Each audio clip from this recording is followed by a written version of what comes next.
Hi all, welcome to football arena. Neymar junior ആരാധകർക്ക് വളരെയധികം സന്തോഷം നൽകുന്ന ഒരു കാര്യമാണ് ഇന്നലെ സംഭവിച്ചിട്ടുള്ളത്. മറ്റൊന്നുമല്ല, നെയ്മർ ജൂനിയർ തിരിച്ചെത്തിയിട്ടുണ്ട്. അതായത് ഇന്നലെ അദ്ദേഹം ട്രെയിനിങ് നടത്തിയിട്ടുണ്ട്. ഗ്രൂപ്പിനോടൊപ്പം അദ്ദേഹം ട്രെയിനിങ് നടത്തി എന്നുള്ളതാണ് ഏറ്റവും പ്രധാനപ്പെട്ട കാര്യം. ഇതുവരെ ആ ഒരു റിക്കവറി അദ്ദേഹം ജിമ്മിലായിരുന്നു നടത്തിയിരുന്നത്. ഇന്നലെയാണ് കളത്തിലേക്ക് തിരിച്ചെത്തിയത്. തൻ്റെ സഹതാരങ്ങൾക്കൊപ്പം നെയ്മർ ജൂനിയർ ഇപ്പോൾ ട്രെയിനിങ് നടത്തിയിട്ടുണ്ട്.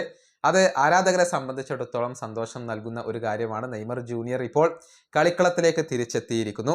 ഇനി എന്ന് കളിക്കും എന്നുള്ളതാണ് ആരാധകർക്ക് അറിയേണ്ടത്.